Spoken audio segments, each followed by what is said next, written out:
ദേവമനുഷ്യന്റെ സ്നേഹഗീത അധ്യായം 267 വാല്യം 6. ഈശോ സ്നേഹത്തെക്കുറിച്ച് സംസാരിക്കുന്നു. ഈശോ വന്ന് മനയനോടുകൂടെ ആ വിധവയുടെ ഭവനത്തിൽ നിന്ന് പുറത്തു വന്നുകൊണ്ട് പറയുന്നു, നിനക്കും നിന്റെ കുടുംബത്തിനും സമാധാനം. സാബത്ത് കഴിഞ്ഞ് നമുക്ക് തമ്മിൽ കാണാം. ദൈവം നിന്നോടുകൂടി ഉണ്ടായിരിക്കട്ടെ. കൊച്ചു ജോസഫെ, നാളെ നിനക്ക് കളിക്കുകയും വിശ്രമിക്കുകയും ചെയ്യാം. അത് കഴിഞ്ഞ് നീ എന്നെ സഹായിക്കണം. നീ എന്തിനാണ് കരയുന്നത്? നീ ഇനി ഇവിടെ വരികയില്ലായിരിക്കുമെന്നോർത്താ ഞാൻ കരയുന്നത്. ഞാൻ എപ്പോഴും സത്യമേ പറയൂ. ഞാൻ ഇവിടെ നിന്നും പോകുന്നത് കൊണ്ട് നിനക്ക് ദുഃഖമാണോ? കുട്ടി തലയാട്ടി സമ്മതിക്കുന്നു. ഈശോ അവനെ തലോടിക്കൊണ്ട് പറയുന്നു, ഒരു ദിവസം വേഗം അങ്ങ് കടന്നു പോകും. നാളെ നീ നിന്റെ അമ്മയുടെയും സഹോദരങ്ങളുടെയും കൂടെ ആയിരിക്കും. അപ്പോൾ ഞാൻ എൻ്റെ അപ്പോസ്തലന്മാരോട് സംസാരിക്കും. കഴിഞ്ഞ ദിവസങ്ങളിൽ പണിയെടുക്കേണ്ടത് എങ്ങനെയാണെന്ന് നിന്നെ പഠിപ്പിച്ചുകൊണ്ട് സംസാരിച്ചു. ഇനി ഞാൻ അവരുടെ അടുക്കൽ പോയി എങ്ങനെയാണ് പ്രസംഗിക്കേണ്ടതെന്നും നല്ലവരായിരിക്കേണ്ടതെന്നും പഠിപ്പിച്ചുകൊണ്ട് സംസാരിക്കും. നീ എൻ്റെ അടുത്തായിരുന്നാലും മുതിർന്ന പുരുഷന്മാരുടെ ഇടയിൽ ബാലനായി നീ മാത്രമായിരുന്നാൽ നിനക്ക് സന്തോഷമുണ്ടാവുകയില്ല. ഓ, നിന്റെ കൂടെ ആയിരിക്കുന്നത് കൊണ്ട് എനിക്ക് സന്തോഷമായിരിക്കും. സ്ത്രീയെ കണ്ടോ, നിന്റെ മകൻ മറ്റു പലരെയും പോലെ തന്നെ വളരെ നല്ലവനാണ്. അവന് എന്നെ പിരിയാൻ ഇഷ്ടമില്ല. മറ്റന്നാൾ വരെ അവനെ എൻ്റെ കൂടെ വിടാമോ? ഓ കർത്താവേ, എല്ലാവരെയും ഞാൻ വിട്ടേക്കാം. നിന്റെ കൂടെ ഇരിക്കുന്നയാൾ സ്വർഗത്തിലെ പോലെ സുരക്ഷിതനായിരിക്കും. ഈ കുട്ടി മറ്റുള്ളവരെക്കാൾ കൂടുതലായി അവൻ്റെ അപ്പൻ്റെ കൂടെ ആയിരുന്നതിനാൽ കൂടുതൽ വേദനിക്കുന്നു. ആ നിമിഷത്തിൽ അവൻ അപ്പൻ്റെ അടുത്തുണ്ടായിരുന്നു. നോക്കൂ, അവൻ കരയുകയും ഏങ്ങലടിക്കുകയും ചെയ്യുന്നു. മകനെ, കരയാതിരിക്കൂ. ഞാൻ നിന്നോട് പറഞ്ഞു തന്നിട്ടുള്ളത് ശരിയല്ലേ എന്ന് കർത്താവിനോട് ചോദിക്കുക. ഗുരുവേ, അവനെ സമാധാനിപ്പിക്കുവാൻ ഞാൻ എപ്പോഴും അവനോട് പറയുന്നുണ്ട്. അപ്പൻ നഷ്ടപ്പെട്ടിട്ടില്ല എന്നും കുറച്ചു കാലത്തേക്ക് പോയി എന്നേയുള്ളൂവെന്നും. അത് സത്യമാണ്. കൊച്ചു ജോസഫെ, നിന്റെ അമ്മ പറഞ്ഞത് സത്യമാണ്. പക്ഷേ ഞാൻ മരിക്കുന്നതുവരെ അപ്പനെ കാണാൻ പറ്റില്ല. ഞാൻ ഒരു കൊച്ചുകുട്ടിയാണ്. ഐസക്കിനോളം പ്രായമാകണമെങ്കിൽ എത്ര നാൾ കാത്തിരിക്കണം? പാവം കുട്ടി, എന്നാൽ സമയം പറന്നാണ് പോകുന്നത്. ഇല്ല കർത്താവേ, എൻ്റെ അപ്പൻ മരിച്ചിട്ട് 3 ആഴ്ചയേ ആയിട്ടുള്ളൂ. ഇത് വളരെ നീണ്ട കാലമായിട്ടാണ് എനിക്ക് തോന്നുന്നത്. അവനില്ലാതെ എനിക്ക് ജീവിക്കാൻ പറ്റില്ല. കുട്ടി നിശബ്ദമായി എന്നാൽ ദയനീയമാംവിധം കരയുന്നു.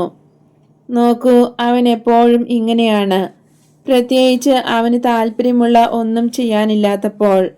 സാബത്ത് ഒരു പീഡനമാണ്. അവൻ മരിച്ചു പോകുമോ എന്നെനിക്ക് ഭയമുണ്ട്. ഇല്ല, അമ്മയും അപ്പനുമില്ലാത്ത ഒരു ബാലൻ എനിക്കുണ്ട്. ദുഃഖം കൊണ്ട് അവൻ മെലിഞ്ഞുപോയി. അവൻ ഇപ്പോൾ ബെത്സയിദയിലുള്ള ഒരു സ്ത്രീയുടെ പക്കലാണ്. അതിനാൽ മാതാപിതാക്കളിൽ നിന്നുള്ള വേർപാട് അറിയുന്നില്ല.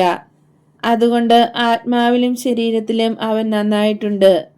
ഞാൻ പറയുന്നു, നിന്റെ മകനും അതുപോലെയാകും. ഞാൻ പറഞ്ഞു കൊടുക്കുന്ന നല്ല കാര്യങ്ങൾ കൊണ്ടും കാലപ്പഴക്കം കൊണ്ടും അവൻ മിടുക്കനാകും.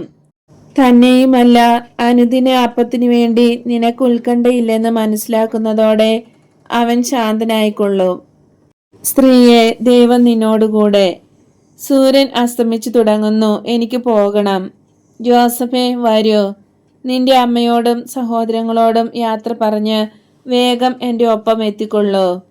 ഈശോ പോകുന്നു. അപ്പസ്തോലന്മാരോട് നീ ഇപ്പോൾ എന്തു പറയും? എനിക്ക് ഒരു പഴയ ശിഷ്യനും ഒരു പുതിയ ശിഷ്യനുമുണ്ടെന്ന്. ജനങ്ങളാൽ സജീവമായി തീരുന്ന കൊറാസിമിൽ കൂടി അവർ കടന്നു പോകുന്നു. ഒരു സംഘം ആളുകൾ ഈശോയെ തടഞ്ഞു നിർത്തി. നീ പോകുകയാണോ? സാബത്തിൽ ഇവിടെ ആയിരിക്കുകയില്ലേ? ഇല്ല, ഞാൻ കഫർനാമിലേക്ക് പോകുന്നു. ഈ ആഴ്ചയിൽ നീ ഒരു വാക്കുപോലും പറഞ്ഞില്ലല്ലോ. ഞങ്ങൾ നിന്റെ വാക്ക് കേൾക്കാൻ അർഹരല്ലേ? 6 ദിവസം ഞാൻ നിങ്ങൾക്ക് നല്ല വാക്ക് തന്നില്ലേ? എപ്പോൾ? ആരോട്? എല്ലാവരോടും. തച്ചൻ്റെ പണിപ്പുരയിൽ നിന്ന് നമ്മുടെ അയൽക്കാരെ സ്നേഹിക്കണമെന്നും അവർക്ക് ചെയ്യാവുന്ന സഹായങ്ങൾ ചെയ്തു കൊടുക്കണമെന്നും, പ്രത്യേകിച്ച് നമ്മുടെ അയൽക്കാർ ബലഹീനരും വിധവകളും അനാഥരും ആയിരിക്കുമ്പോൾ. കൊറാസിമിലെ ജനങ്ങളെ, ദൈവം നിങ്ങളോടുകൂടെ ഉണ്ടായിരിക്കട്ടെ. സാപത്തിൽ ഞാൻ തന്ന ഈ പാഠത്തെക്കുറിച്ച് ചിന്തിക്കുക. നഗരവാസികളെ അമ്പരപ്പിച്ചുകൊണ്ട് ഈശോ നടന്നു നീങ്ങി. ബാലൻ ഓടിവന്ന് ഈശോയോടൊപ്പം പോകുന്നത് അവരുടെ ജിജ്ഞാസയെ ഉണർത്തി. അവർ വീണ്ടും ഈശോയെ തടഞ്ഞു നിർത്തി ചോദിക്കുന്നു, വിധവയുടെ മകനെ നീ അവളിൽ നിന്ന് അകറ്റിക്കൊണ്ടു പോകുകയാണോ?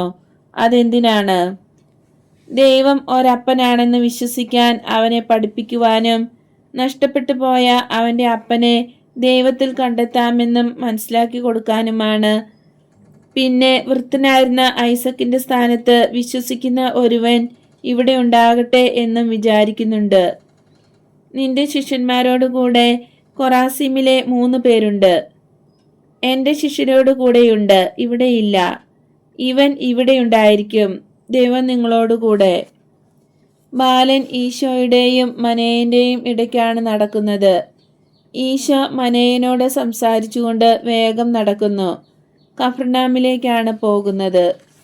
അപ്പസ്തോലന്മാരെല്ലാവരും വന്നു ചേർന്ന് കഴിഞ്ഞാണ് ഈശോ എത്തുന്നത്. മട്ടുപ്പാവിൽ മുന്തിരിപ്പന്തലിന്റെ തണലിൽ മാത്യുവിന്റെ ചുറ്റിലും കൂടിയിരിക്കുകയാണവർ. മാത്യുവിന്റെ കാൽ സുഖപ്പെട്ടിട്ടില്ല. ഗോവണിപ്പടികളിൽ ചെരുപ്പിന്റെ നേരിയ ശബ്ദം കേട്ട് അവർ തിരിഞ്ഞു നോക്കുന്നു. ഈശോയുടെ ശിരസ് മട്ടുപ്പാവിന്റെ അരഭിത്തിക്ക് മുകളിൽ കാണാറായതേ അവരെല്ലാവരും ഓടി അടുത്തു ചെന്നു. ഈശോയുടെ പിന്നിൽ ഒരു സാധു കുട്ടിയെ കണ്ട് സ്തബ്ധരാകുന്നു. വളരെ മോടിയായി വസ്ത്രം ധരിച്ചിരിക്കുന്ന മനേയനും കൂടെയുണ്ട്. വെള്ള ഉടുപ്പിന് സിൽക്ക് പോലെ തിളങ്ങുന്ന ചെമപ്പ് ഇടക്കെട്ടും ഉടുപ്പിന്റെ തോളിൽ നിന്ന് നീളമുള്ള ഒരു ചുവപ്പ് കച്ച പാദം വരെ നീണ്ടുകിടക്കുന്നു. അവന്റെ തലപ്പാവ് ഉറപ്പിച്ചിരിക്കുന്നത് വീതി കുറഞ്ഞ സ്വർണ്ണ കിരീടം കൊണ്ടാണ്. ലോഹനിർമ്മിതമായ ഒരു ചെറിയ ഫലകം അവന്റെ നെറ്റിയിൽ കെട്ടിയിട്ടുണ്ട്. ആകെ കൂടെ ഒരു ഈജിപ്ഷ്യൻ രാജാവിന്റെ മട്ട്. മനേയന്റെ സാന്നിധ്യം അപ്പസ്തോലന്മാരുടെ ചോദ്യപ്രവാഹത്തിന് ഒരു തടസ്സമായിരിക്കുന്നു. അത് അവരുടെ കണ്ണുകളിൽ നിന്ന് അറിയാം. പരസ്പരം അഭിവാദ്യം ചെയ്ത ശേഷം ഈശോയുടെ സമീപെ ഇരിക്കുമ്പോൾ കുട്ടിയെ ചൂണ്ടിക്കാണിച്ചുകൊണ്ട് ചോദിക്കുന്നു, ഇവൻ ഏതാണ്? ഇത് എൻ്റെ അവസാനത്തെ വിജയമാണ്, കൊച്ചു ജോസഫ്. എൻ്റെ അപ്പൻ വലിയ ജോസഫിനെ പോലെ ഒരു തച്ചൻ, അങ്ങനെ എനിക്ക് ഏറ്റവും ഇഷ്ടപ്പെട്ടവൻ. അതുപോലെ അവന് ഏറ്റവും ഇഷ്ടപ്പെട്ടവൻ ഞാനും. ഇത് ശരിയല്ലേ കുഞ്ഞേ? വരൂ, നിന്നെ ഞാൻ എൻ്റെ അപ്പസ്തോലന്മാർക്ക് പരിചയപ്പെടുത്തട്ടെ. അവരെക്കുറിച്ച് ഞാൻ ധാരാളം പറയുന്നത് നീ കേട്ടിട്ടുണ്ടല്ലോ. ഇത് സൈമൺ പീറ്റർ, കുട്ടികളോട് വളരെ കരുണയുള്ള മനുഷ്യൻ. ഇത് ജോൺ, ഒരു വലിയ ബാലൻ. കളിക്കുമ്പോഴും അവൻ ദൈവത്തെക്കുറിച്ച് നിന്നോട് പറയും. ഇത് അവൻ്റെ സഹോദരൻ ജെയിംസ്, ഗൗരവക്കാരനായ ഒരു നല്ല ചേട്ടനാണ്. ഇത് സൈമണിൻ്റെ സഹോദരൻ ആൻഡ്രൂ. നിനക്ക് അവനോട് വേഗം ഇണങ്ങിച്ചേരുവാൻ കഴിയും, കാരണം ഒരു കുഞ്ഞാടിനെ പോലെ അവൻ ശാന്തനാണ്. ഇത് തീഷ്ണനായ സൈമൺ. അപ്പനില്ലാത്ത കുട്ടികളെ അവൻ വളരെയേറെ സ്നേഹിക്കുന്നു. അവൻ എൻ്റെ കൂടെ ഇല്ലായിരുന്നുവെങ്കിൽ അങ്ങനെയുള്ള കുട്ടികളെ അന്വേഷിച്ച് ഈ ലോകം മുഴുവൻ ചുറ്റുമായിരുന്നുവെന്ന് എനിക്ക് തോന്നുന്നു. ഇത് സൈമണിൻ്റെ മകൻ യൂദാസ്. അവൻ്റെ കൂടെയുള്ളവൻ ബെത്സയിദായിലെ ഫിലിപ്പും നഥാനിയേലുമാണ്. അവർക്ക് കുട്ടികളുമുണ്ട്. അവർ കുട്ടികളെ സ്നേഹിക്കുന്നു. പിന്നെ എൻ്റെ സഹോദരന്മാരായ ജെയിംസും യൂദാസും. ഞാൻ സ്നേഹിക്കുന്നതെല്ലാം അവരും സ്നേഹിക്കും. അതുകൊണ്ട് അവർ നിന്നെ സ്നേഹിക്കും. കാലിൽ വേദന അനുഭവിക്കുന്ന മാത്യുവിൻ്റെ അടുക്കിലേക്ക് നമുക്ക് പോകാം. അലക്ഷ്യമായി കളിച്ചിരുന്ന ഒരു കുട്ടി മൂർച്ചയുള്ള കല്ല് അവൻ്റെ കാലിൽ വീഴ്ചതുകൊണ്ടാണ് മുറിവുണ്ടായത്. എങ്കിലും അവന് ആ കുട്ടിയോട് ഒരു ദേഷ്യമില്ല. ഓ അല്ല, ഇത് ആ വിധവയുടെ മകനല്ലേ? അതെ, അവൻ നല്ല മിടുക്കനാണ്. ഇപ്പോൾ അവന് നല്ല ദുഃഖമാണ്. പാവം കുട്ടി, നിന്റെ കൂടെ കളിക്കാൻ ഞാൻ കൊച്ചു ജെയിംസിനെ വിളിക്കാം. നിനക്ക് എൻ്റെ കൂടെ കളിക്കാം. ജോസഫിനെ അരികിലേക്ക് ചേർത്ത് നിർത്തിക്കൊണ്ട് ഈശോ പരിചയപ്പെടുത്തൽ അവസാനിപ്പിക്കുകയാണ്. പ്രായോഗിക ബുദ്ധി നല്ലതുപോലെയുള്ള തോമസ് മുന്തിരിയിൽ നിന്ന് ഒരു പഴുത്ത കുല പറിച്ചെടുത്ത് അവന് കൊടുത്തുകൊണ്ട് കാര്യം മംഗളകരമാക്കി. ഇപ്പോൾ നിങ്ങൾ കൂട്ടുകാരായി കഴിഞ്ഞിരിക്കുന്നു. മുന്തിരിപ്പഴം തിന്നുകൊണ്ട് മാത്യുവിനോട് സംസാരിക്കുന്ന കുട്ടിയോട് ഈശോ പറയുകയും അവരുടെ കൂടെ ഇരിക്കുകയും ചെയ്തു. അപ്പോൾ ഈ ഒരാഴ്ച മുഴുവൻ നീ തനിയെ എവിടെയായിരുന്നു? കൊറാസിമിലായിരുന്നു, യോനയുടെ പുത്രൻ സൈമണേ. അതെനിക്കറിയാം. പക്ഷെ നീ എന്തു ചെയ്യുകയായിരുന്നു? ഐസക്കിന്റെ അടുത്ത് പോയോ? വൃദ്ധനായ ഐസക്ക് മരിച്ചുപോയി. അതുകൊണ്ട് മാത്യു നിന്നോട് പറഞ്ഞില്ലേ? ഇല്ല, അവൻ പറഞ്ഞു നമ്മൾ പിരിഞ്ഞതിന്റെ പിറ്റേ ദിവസം മുതൽ അവൻ കൊറാസിമിൽ ആയിരുന്നുവെന്ന്. മാത്യു നിന്നേക്കാൾ മിടുക്കനാണ്. അവന് മിണ്ടാതിരിക്കാൻ അറിയാം. നിനക്ക് ജിജ്ഞാസ അടക്കാൻ ബുദ്ധിമുട്ട്. എനിക്ക് മാത്രമല്ല, എല്ലാവർക്കും. കൊള്ളാം. പ്രായോഗിക ഉപവി പഠിപ്പിക്കാൻ ഞാൻ കൊറാസിമിലേക്ക് പോയി. പ്രായോഗിക ഉപവിയോ? നീ എന്താണ് ഉദ്ദേശിക്കുന്നത്? പലരും ചോദിക്കുന്നു. 5 കുട്ടികളും വൃദ്ധയായ അമ്മയും കൂടെയുള്ള ഒരു വിധവ കൊറാസിമിലുണ്ട്. ദുരിതവും പൂർത്തിയാക്കാൻ കഴിയാതിരുന്ന പണികളും അവശേഷിപ്പിച്ചുകൊണ്ട് അവളുടെ ഭർത്താവ് പെട്ടെന്ന് പണിപ്പുരയിൽ വീണ് മരിച്ചു പോയതാണ്. ഈ ദുഃഖിതമായ കുടുംബത്തോട് കൊറാസിമിലുള്ളവർ അല്പം ദയ കാണിച്ചില്ല. ആ ജോലി ഒന്ന് പൂർത്തിയാക്കാൻ ഞാൻ കൊറാസിമിലേക്ക് പോയി. ഇത് കേട്ടതേ ആകെ ബഹളം. ചിലർ ചോദ്യങ്ങൾ ചോദിക്കുന്നു, ചിലർ എതിർക്കുന്നു. ഇത് അനുവദിച്ചതിന് ചിലർ മാത്യുവിനെ ശകാരിക്കുന്നു, ചിലർ അഭിനന്ദിക്കുകയാണ്, മറ്റു ചിലർ വിമർശിക്കുന്നു. നിർഭാഗ്യവശാൽ ഭൂരിപക്ഷവും എതിർക്കുകയോ വിമർശിക്കുകയോ ആണ് ചെയ്യുക. തന്നെ ഉണ്ടായ കൊടുങ്കാറ്റ് അങ്ങനെ തന്നെ ശാന്തമാകാൻ ഈശോ അനുവദിക്കുന്നു. ഒരു മറുപടിയായി ഇങ്ങനെ മാത്രം പറഞ്ഞു, മറ്റന്നാൾ ഞാൻ തിരിച്ചു പോകും. അവിടുത്തെ പണി തീരുന്നതുവരെ അങ്ങനെ ചെയ്യും. നിങ്ങൾക്കെങ്കിലും അത് മനസ്സിലാകുമെന്ന് ഞാൻ കരുതി. കൊറാസിം അടയ്ക്കപ്പെട്ട മുളയില്ലാത്ത ഒരു കുരുവാണ്. നിങ്ങളെങ്കിലും മുളയുള്ള കുരുക്കളാകണം. കുട്ടി, സൈമൺ തന്ന വാൽനട്ട് ഇങ്ങ് തരൂ. എന്നെ ശ്രവിക്കുകയും ചെയ്യൂ. ഈ വാൽനട്ട് കണ്ടോ? ഞാൻ ഇത് ഉപയോഗിച്ച് സംസാരിക്കുന്നു. കാരണം പുറന്തോടുള്ള മറ്റൊന്നും എൻ്റെ പക്കലില്ല. എന്നാൽ ഈ ഉപമ മനസ്സിലാക്കുന്നതിന് തൽക്കാലം പൈൻ വൃക്ഷത്തിൻ്റെയോ പനയുടെയോ കുരുവിനെക്കുറിച്ച് ചിന്തിക്കുക. അവയുടെ തോടിന് പൊട്ടലൊന്നും കൂടാതെ പൂർണ്ണമായി അടഞ്ഞ് ഭദ്രമായിരിക്കുന്നു. നിധി സൂക്ഷിച്ചിരിക്കുന്ന മാന്ത്രിക പേടകം പോലെ തോന്നിക്കും.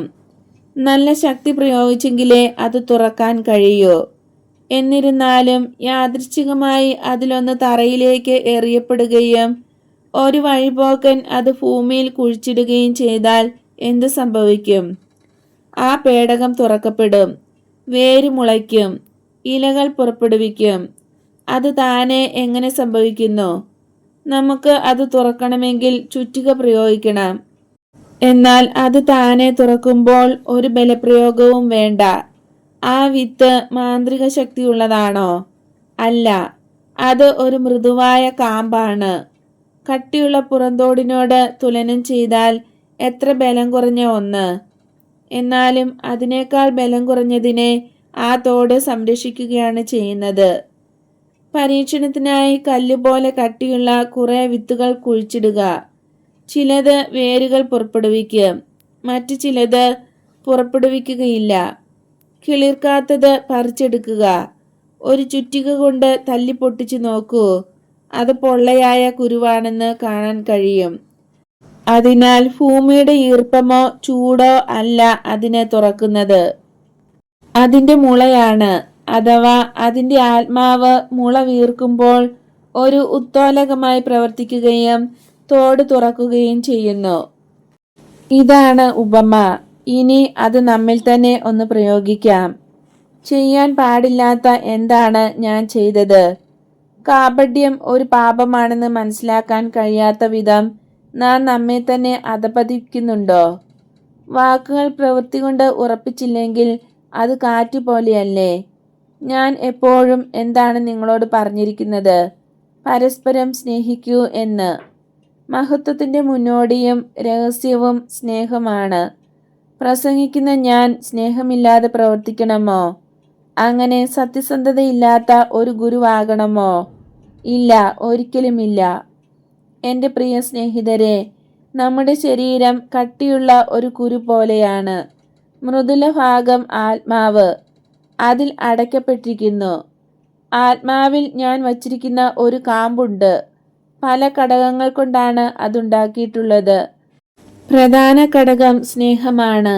ആ സ്നേഹം ഉത്തോലകം പോലെ പ്രവർത്തിച്ച് കട്ടിയുള്ള പുറന്തോട് തുറന്ന് അരൂപിയെ പദാർത്ഥപരമായ ബന്ധനങ്ങളിൽ നിന്ന് വിടുവിച്ച് സ്നേഹം തന്നെയായ ദൈവത്തോട് വീണ്ടും ഒന്നാക്കുന്നു. സ്നേഹം അഥവാ ഉപവി എന്ന് പറയുന്നത് ദരിദ്രർക്ക് ധർമ്മം കൊടുക്കുന്നതും വേദനിക്കുന്നവരോട് സാന്ത്വന വാക്കുകൾ പറയുന്നതും മാത്രമല്ല, സ്നേഹം കൊണ്ട് മാത്രമേ പൂർത്തീകരിക്കപ്പെടുകയുള്ളൂ. ഇത് ഒരു ദ്വയാർത്ഥ പ്രയോഗമാണെന്ന് കരുതരുത്. എൻ്റെ പക്കൽ പണമൊന്നുമില്ലായിരുന്നു. ഈ സ്ത്രീയുടെ കാര്യത്തിൽ കാരുണ്യം നിറഞ്ഞ വാക്കുകൾ മാത്രം തീരെ പര്യാപ്തമാകുമായിരുന്നില്ല. പട്ടിണിയുടെയും തീവ്രമായ മനോവേദനയുടെയും പടിക്കലെത്തിയ 7 ആത്മാക്കൾ. നിരാശ അതിൻ്റെ കറുത്ത കൈകൾ കൊണ്ട് അവരുടെ മേൽ പിടിമുറുക്കിയിരിക്കുന്നു. ഈ നിർഭാഗ്യാവസ്ഥയുടെ മുമ്പിൽ ലോകം ക്രൂരമായ സ്വാർത്ഥതയോടെ പിൻവാങ്ങുകയാണ് ചെയ്തത്. ലോകം അതിൻ്റെ ഗുരുവിൻ്റെ വാക്കുകൾ മനസ്സിലാക്കിയിട്ടില്ലെന്ന് തെളിയിച്ചു. അപ്പോൾ ഗുരു പ്രവൃത്തിയിൽ കൂടി പ്രേഷിതത്വം നിർവഹിച്ചു. അത് ചെയ്യുന്നതിന് എനിക്ക് കരുത്തും സ്വാതന്ത്ര്യവുമുണ്ട്. ലോകം സ്നേഹിക്കാത്ത അവരെ, ദുരിതമനുഭവിക്കുന്നവരെ സേവിക്കുക എന്നത് എൻ്റെ കടമയാണ്. ഇനി നിങ്ങൾക്ക് എന്നെ വിമർശിക്കുവാൻ കഴിയുമോ? ഗുരുവിനെ വിട്ടു പോകാതിരിക്കാൻ ചിന്തേരിട്ടതിൻ്റെ ചീളുകളുടെയും അറക്കപ്പൊടിയുടെയും മധ്യത്തിൽ എന്നോടൊപ്പം ഉണ്ടായിരുന്ന ഈ ശിഷ്യന്റെ സാന്നിധ്യത്തിൽ നിങ്ങളെ ഞാൻ വിമർശിക്കണമോ? ഒരു സിംഹാസനത്തിൽ ഞാൻ ഇരിക്കുന്നത് കാണുന്നതിനേക്കാൾ ഒരു തടിയുടെ മീതെ കുനിഞ്ഞിരുന്ന് ഞാൻ പണിയുന്നത് കണ്ടതാണ് അയാൾക്ക് എന്നെക്കുറിച്ച് കൂടുതൽ ബോധ്യം നൽകിയതെന്ന് ഞാൻ കരുതുന്നു. ഈ ബാലന്റെ സാന്നിധ്യത്തിൽ നിങ്ങളെ ഞാൻ വിമർശിക്കണമോ? അവൻ അറിവില്ലാത്തവനാണെങ്കിലും ഞാൻ ആരാണെന്ന് അവൻ കണ്ടു ഗ്രഹിച്ചു. അവനാണെങ്കിൽ ദൗർഭാഗ്യ നിമിത്തം മനസ്സ് മന്ദമായിരുന്ന സമയത്ത് മിശിഹ യഥാർത്ഥത്തിൽ ആരാണെന്നോ എന്താണെന്നോ യാതൊരറിവും പരിചയവും ഇല്ലാതിരുന്നിട്ടും ഞാൻ എന്താണെന്ന് മനസ്സിലാക്കി. നിങ്ങൾ എനിക്ക് ഉത്തരമൊന്നും തരുന്നില്ലേ? തെറ്റായ ആശയങ്ങൾ തിരുത്തപ്പെടുന്നതിന് ഞാൻ ശബ്ദമുയർത്തി എന്നതുകൊണ്ട് നിങ്ങളെ എളിമപ്പെടുത്തി എന്ന് കരുതരുത്. ഞാൻ സ്നേഹത്തിലാണിത് ചെയ്യുന്നത്. എന്നാൽ പുറന്തോടിനെ തുറക്കുകയും വിശദീകരിക്കുകയും ചെയ്യുന്ന കാമ്പ് ഉള്ളിലുള്ളവരായിരിക്കുവാൻ ശ്രമിക്കുക. അല്ലെങ്കിൽ നിങ്ങൾ എല്ലായ്പ്പോഴും പ്രയോജനരഹിതരായിരിക്കും. ഞാൻ ചെയ്തത് ചെയ്യാൻ നിങ്ങളും തയ്യാറാകണം. അയൽക്കാരൻ്റെ നന്മയ്ക്ക് വേണ്ടിയോ ഒരു ആത്മാവിനെ ദൈവത്തിലേക്ക് കൊണ്ടുവരാനോ ചെയ്യുന്ന ഒരു ജോലിയും നിങ്ങൾക്ക് ഭാരമായി തോന്നരുത്. ജോലി എന്തു തന്നെ ആയിക്കൊള്ളട്ടെ, ഒരിക്കലും നമുക്ക് മോശം വരുത്തുകയില്ല. നേരെ മറിച്ച് ഹീനമായ പ്രവൃത്തികൾ, കാപട്യം, കള്ളസാക്ഷ്യം, കപടമായ അധിക്ഷേപങ്ങൾ, കാഠിന്യം, അധികാര ദുർവിനിയോഗം, ദ്രവ്യാഗ്രഹം, വ്യാജമായ കുറ്റാരോപണം, ജഡികത എന്നിവയെല്ലാം മോശമാണ്, നമ്മെ നിന്ദാർഹരാക്കുന്നവയാണ്. എന്നിട്ടും തങ്ങൾ പരിപൂർണരാണെന്ന് അവകാശപ്പെടുന്നവർ തന്നെ ഒട്ടും ലജ്ജ കൂടാതെ ഇവ ചെയ്യുന്നു. അവരാണ് പറയുന്നത്, അറക്കവാളും കൊട്ടുവടിയും ഉപയോഗിച്ച് ഞാൻ പണിയുന്നത് അവർക്ക് ഇടർച്ചയാണെന്ന്. ഓ, ഒരു കൊട്ടുവടി, വിലകെട്ട ഒരു കൊട്ടുവടി! അനാഥ കുട്ടികൾക്ക് ഭക്ഷണം നേടിക്കൊടുക്കാൻ ഒരു ഉപകരണം ഉണ്ടാക്കുന്നതിനായി തടിയിൽ ആണി അടിച്ചു കയറ്റുന്നതിന് അത് ഉപയോഗിച്ചു കഴിയുമ്പോൾ അതിൻ്റെ നില എത്ര മഹനീയമായിത്തീരുന്നു.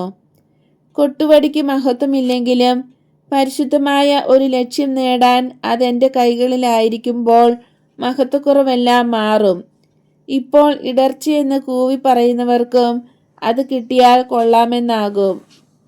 ഓ മനുഷ്യ, പ്രകാശവും സത്യവുമായിരിക്കേണ്ട നീ എത്ര അന്ധകാരവും അസത്യവുമായി പോയിരിക്കുന്നു. കുറഞ്ഞ പക്ഷം നിങ്ങളെങ്കിലും സ്നേഹം എന്താണെന്ന് മനസ്സിലാക്കൂ. ഉപവി എന്താണെന്ന്, അനുസരണ എന്താണെന്ന് മനസ്സിലാക്കൂ. ഞാൻ ഗൗരവമായി പറയുന്നു. പ്രീശരുടെ എണ്ണം വിചാരിക്കുന്നതിലേറെയാണ്. എൻ്റെ ചുറ്റും കൂടിയിട്ടുള്ളവരുടെ ഇടയിൽ തന്നെയും അവരുണ്ട്. ഇല്ല ഗുരുവേ, അത് പറയാതെ. ഞങ്ങൾ നിന്നെ സ്നേഹിക്കുന്നത് കൊണ്ടാണ് ചില കാര്യങ്ങളെല്ലാം വേണ്ടെന്ന് പറയുന്നത്. നിങ്ങൾ ഒന്നും മനസ്സിലാക്കാത്തത് കൊണ്ടാണ് അങ്ങനെ പറയുന്നത്. വിശ്വാസത്തെയും പ്രത്യാശയെയും കുറിച്ച് നിങ്ങളോട് ഞാൻ പറഞ്ഞു. സ്നേഹത്തെക്കുറിച്ച് പുതിയതായി ഒന്നും പറയേണ്ട ആവശ്യമുണ്ടെന്ന് ഞാൻ കരുതിയില്ല. കാരണം അത് അത്രയധികമായി എന്നിൽ നിന്ന് പ്രസരിക്കുന്നുണ്ട്. നിങ്ങൾ അതുകൊണ്ട് നിറഞ്ഞ് നിങ്ങളുടെ സത്തയിൽ ഇഴുകിച്ചേർന്നിരിക്കേണ്ടതാണ്. പക്ഷേ ഞാൻ കാണുന്നത് നിങ്ങൾക്ക് അതിൻ്റെ പേര് മാത്രമേ അറിയാവൂ, അതിൻ്റെ രൂപവും ഭാവവും ഒന്നും അറിഞ്ഞുകൂടാ എന്നാണ്. ചന്ദ്രനെക്കുറിച്ചുള്ള അറിവ് പോലെ മാത്രം. ഞാൻ നിങ്ങളോട് ഒരിക്കൽ പ്രത്യാശ വിശ്വാസത്തെയും സ്നേഹത്തെയും ബന്ധിപ്പിക്കുന്ന കലപ്പയുടെ കുറുകെയുള്ള തുലാമാണെന്ന് പറഞ്ഞത് ഓർമ്മിക്കുന്നുണ്ടോ? പറഞ്ഞത് മനുഷ്യനെ ഉയർത്തുന്ന തട്ടാണെന്ന്, രക്ഷയുടെ സിംഹാസനമാണെന്ന് നിങ്ങൾ ഓർക്കുന്നുണ്ട് അല്ലേ? പക്ഷേ എൻ്റെ വാക്കുകളുടെ ശരിക്കുള്ള അർത്ഥം നിങ്ങൾ മനസ്സിലാക്കിയിട്ടില്ല. എന്നിട്ട് എന്തുകൊണ്ടാണ് അത് വിശദീകരിച്ചു തരാൻ പറയാതിരുന്നത്? ഇപ്പോൾ അത് പറഞ്ഞു തരാം. അതൊരു സുഖമാണ്. കാരണം അത് മനുഷ്യൻ വിലകെട്ട അഹങ്കാരത്തെ താഴ്ത്താൻ നിർബന്ധിക്കുന്നു. നിത്യസത്യങ്ങളുടെ ഖനം നിമിത്തം പൊള്ളയായ അഹങ്കാരം താഴും. ഇത്തരം അഹങ്കാരത്തിന്റെ കഴുമരവുമാണത്. കർത്താവായ ദൈവത്തിൽ പ്രത്യാശ വഹിക്കുന്നവൻ അവന്റെ അഹങ്കാരത്തെ താഴ്ത്താതിരിക്കാൻ നിവൃത്തിയില്ല. അവന്റെ ദൈവമായി പ്രഖ്യാപിക്കപ്പെടാൻ ആഗ്രഹിക്കുന്ന അഹങ്കാരത്തെയാണ് താഴ്ത്തുന്നത്. അയാൾ പ്രഖ്യാപിക്കുന്നത് സ്വയം ഒന്നും ചെയ്യാൻ കഴിവില്ലെന്നും ദൈവത്തിന് എല്ലാം ചെയ്യാൻ കഴിയുമെന്നും മനുഷ്യനായ താൻ പെട്ടെന്ന് കടന്നു പോകുന്ന പൊടിയാണെന്നും ദൈവം നിത്യതയാണെന്നും മനുഷ്യനെ അതിലേക്ക് ഉയർത്തി നിത്യത സമ്മാനം കൊടുക്കുന്നവനാണെന്നും ആകുന്നു. ജീവനിൽ എത്താൻ വേണ്ടി മനുഷ്യൻ സ്വന്തം കുരിശിന്മേൽ തന്നെ തന്നെ ആണികൊണ്ട് തറയ്ക്കുന്നു. വിശ്വാസത്തിൻ്റെയും സ്നേഹത്തിൻ്റെയും ജ്വാലകളും അവനെ അവൻ്റെ കുരിശിൽ തറയ്ക്കുന്നു. എന്നാൽ ഇവ രണ്ടിൻ്റെയും ഇടയ്ക്കുള്ള പ്രത്യാശ സ്വർഗത്തിലേക്ക് ഉയർത്തുന്നു. എന്നാൽ ഈ പാഠം ഓർത്തുകൊള്ളണം. സ്നേഹത്തിൻ്റെ അഭാവത്തിൽ സിംഹാസനത്തിന് പ്രകാശമില്ല. ഒരു വശത്ത് തറച്ചിട്ടില്ലാത്ത ശരീരം ചെളിയിലേക്ക് തൂങ്ങിക്കിടക്കും. സ്വർഗം പിന്നീട് കാണുകയില്ല. പ്രത്യാശയുടെ സൽഫലങ്ങൾ അങ്ങനെ ഇല്ലാതാക്കും. അവസാനം വിശ്വാസം നിഷ്ഫലമാകും. കാരണം ദൈവിക പുണ്യങ്ങളിൽ രണ്ടെണ്ണത്തിൽ നിന്ന് വേർപെട്ടാൽ മന്ദതയിലും മാരകമായ ശൈത്യത്തിലും മനുഷ്യൻ നിബദിക്കും. ഏറ്റവും ചെറിയ കാര്യങ്ങളിൽ പോലും ദൈവത്തെ നിരസിക്കരുത്. അവിശ്വാസികളുടേതായ അഹങ്കാര നിമിത്തം അയൽക്കാരനെ നിരസിക്കുന്നത് ദൈവത്തെ തന്നെ നിരസിക്കലാണ്. പാപം ചെയ്ത മനുഷ്യകുലത്തിന് എൻ്റെ പ്രബോധനം ഒരു നുകമാണ്. ഈ നുകം മനുഷ്യൻ്റെ തല കുനിപ്പിക്കുന്നു. അത് ഒരു കൊട്ടുവടിയാണ്. കട്ടിയുള്ള പുറന്തോട് ഭേദിച്ച് അരൂപിയെ സ്വതന്ത്രമാക്കുന്ന കൊട്ടുവടി. ഇത് ഒരു നുകവും ചുറ്റികയുമാണെന്നുള്ളത് തീർച്ചയാകുന്നു. എങ്കിലും എൻ്റെ പ്രബോധനം സ്വീകരിക്കുന്നവർക്ക് മറ്റെല്ലാ പ്രബോധനങ്ങളും മാനുഷികമായ സർവ്വതും ഉളവാക്കുന്ന മടുപ്പ് ഒരിക്കലും ഉണ്ടാവുകയില്ല. അതിൻ്റെ പ്രഹരമേൽക്കുവാൻ മനസ്സാകുന്നവർക്ക് അവരുടെ അഹം ഞെരിഞ്ഞു പോകുന്നതിൽ വേദനയില്ല. നേരെ മറിച്ച് കൂടുതൽ സ്വതന്ത്രമാകുന്ന ഒരനുഭവമാണ് ഉണ്ടാകുക. എന്തുകൊണ്ടാണ് അത് ഒഴിവാക്കാൻ നിങ്ങൾ ശ്രമിച്ചിട്ട് അതിന് പകരം ഭാരവും വേദനയും ആ സ്ഥാനത്ത് സ്ഥാപിക്കുന്നത്? ദുഃഖങ്ങളും പ്രയാസങ്ങളും മനുഷ്യകുലം മുഴുവനിലുമുണ്ട്. ചിലപ്പോൾ അവ മാനുഷിക ശക്തികൾക്ക് അതീതമാകുകയും ചെയ്യും. ഇവനെ പോലെയുള്ള കുട്ടികൾ മുതൽ ഇവൻ്റെ ഇളം തോളുകളിൽ വളരെ ഭാരമുള്ള ഒരു നുകമാണുള്ളത്. അതിൻ്റെ ഭാരത്താൽ അവൻ വളഞ്ഞു പോകുന്നു. ബാലസഹജമായ പുഞ്ചിരി അവൻ്റെ അധരങ്ങളിൽ നിന്ന് പോയി മറഞ്ഞു. കുട്ടികൾക്ക് സഹജമായിട്ടുള്ള ചിന്തയില്ലായ്മ അവനെ വിട്ടുമാറി. ഒരു ബാലനായിരിക്കുവാൻ അവന് കഴിയുന്നില്ല. നീണ്ട ജീവിതത്തിലെ എല്ലാ ഇച്ഛാഭംഗങ്ങളും ഭാരങ്ങളും മുറിവുകളും പേറി കുഴിയിലേക്ക് ഇറങ്ങാൻ കാലമായിരിക്കുന്ന വൃദ്ധന്മാർ വരെ എല്ലാവർക്കും ബുദ്ധിമുട്ടുകളും ദുഃഖങ്ങളുമുണ്ട്.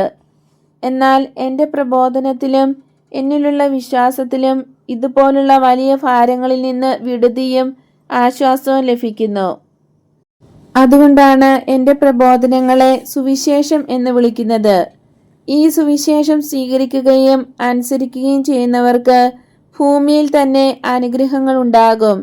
കാരണം അവനെ ആശ്വസിപ്പിക്കുന്നതിന് ദൈവമുണ്ട്. കത്തിച്ച വിളക്കുകളോടെ അവൻ്റെ കയ്യിൽ പിടിച്ച് അവൻ്റെ വഴിയും ജീവിതവും പ്രകാശിപ്പിച്ച് എളുപ്പവും ശോഭനവുമാക്കുന്നതിന് നല്ല സഹോദരികളെ പോലെ പുണ്യങ്ങളുണ്ട്.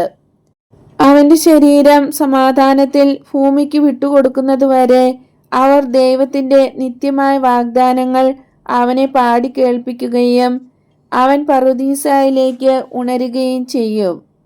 മനുഷ്യരെ, നിങ്ങൾക്ക് മോചനവും ആശ്വാസവും ലഭിക്കാൻ സാധ്യതയുള്ളപ്പോൾ ക്ഷീണവും മടുപ്പും മനസ്സിടിവും അവഗണനയും എല്ലാം നിങ്ങൾ ആഗ്രഹിക്കുന്നത് എന്തുകൊണ്ട്? എൻ്റെ അപ്പസ്തോലന്മാരെ, നിങ്ങളും ക്ഷീണവും പ്രയാസങ്ങളും ദൗത്യ നിർവഹണത്തിനുള്ള കഠിനാധ്വാനവും അനുഭവിക്കുവാൻ ആഗ്രഹിക്കുന്നത് എന്തുകൊണ്ട്? ഒരു കൊച്ചുകുട്ടിയുടെ ആശ്രയബോധം നിങ്ങൾക്കുണ്ടെങ്കിൽ സന്തോഷമുള്ള തീഷ്ണത, കൃത്യനിർവഹണത്തിനുള്ള പ്രഭാപൂർണമായ കഴിവ് ഇവയെല്ലാം ലഭിക്കും. പ്രയാസം അനുഭവപ്പെടുന്നത് അനുതാപമില്ലാത്ത ദൈവത്തെ അറിയാത്ത ആളുകൾക്കാണെന്ന് മനസ്സിലാക്കുകയും ചെയ്യും. വിശ്വസിക്കുന്നവർക്ക് അത് ഒരമ്മയാണ്.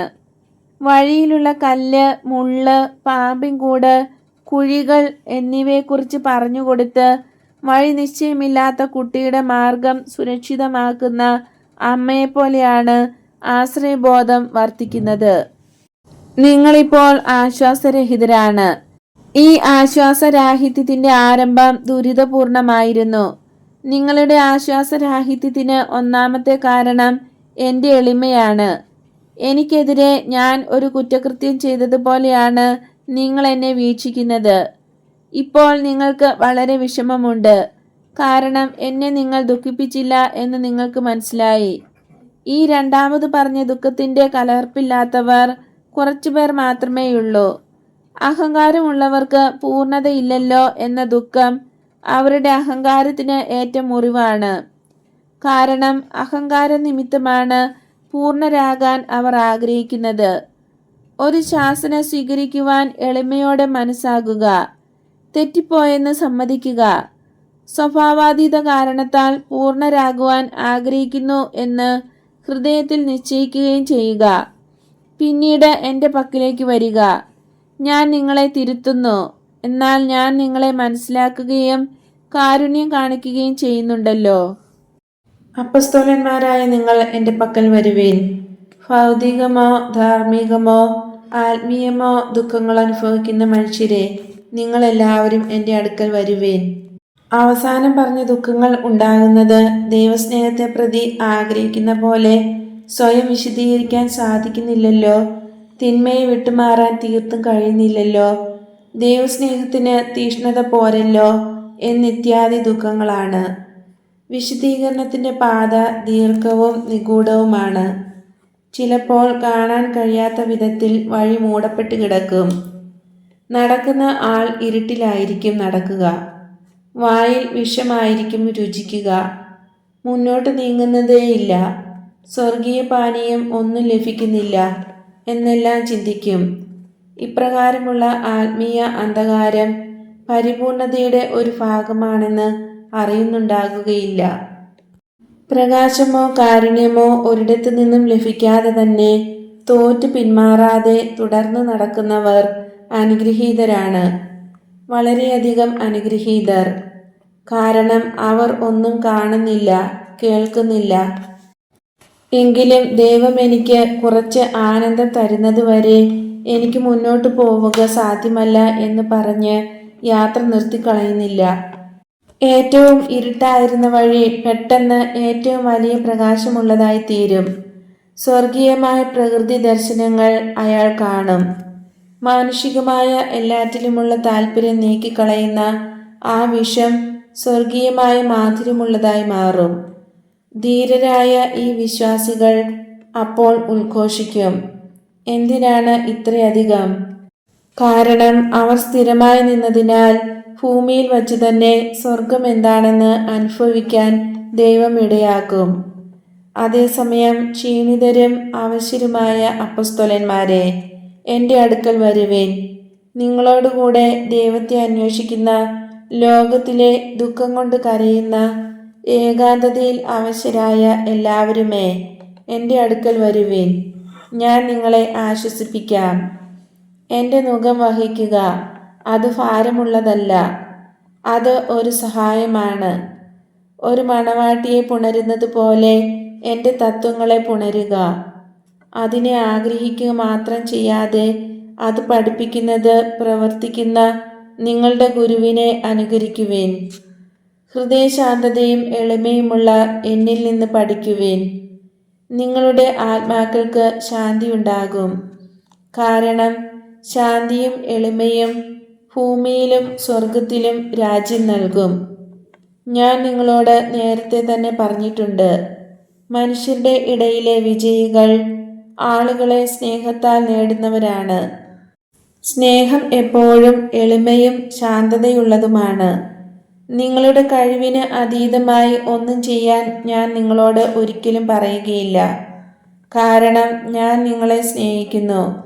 നിങ്ങൾ എൻ്റെ കൂടെ രാജ്യത്തിലായിരിക്കണമെന്ന് ആഗ്രഹിക്കുകയും ചെയ്യുന്നു.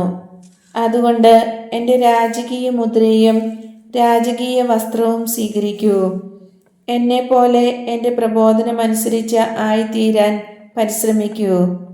നിങ്ങൾ പേടിക്കേണ്ട, കാരണം എൻ്റെ നുകം മാധുര്യമുള്ളതും അതിൻ്റെ ഭാരം ലഘുവുമാകുന്നു. അതേസമയം നിങ്ങൾ എന്നോട് വിശ്വസ്തതയുള്ളവരാണെങ്കിൽ നിങ്ങൾക്കുണ്ടാകുവാൻ പോകുന്ന മഹത്വം അനന്തമായ ശക്തിയുള്ളതായിരിക്കും, അപരിമിതവും നിത്യവുമായിരിക്കും. കുറച്ചു സമയത്തേക്ക് ഞാൻ നിങ്ങളുടെ പക്കൽ നിന്ന് പോകുന്നു. ബാലനെയും കൂട്ടി തടാകത്തിന്റെ ഭാഗത്തേക്കാണ് പോകുന്നത്. അവിടെ അവൻ്റെ കൂട്ടുകാരെ കാണാൻ കഴിയും. അല്പം കഴിഞ്ഞ്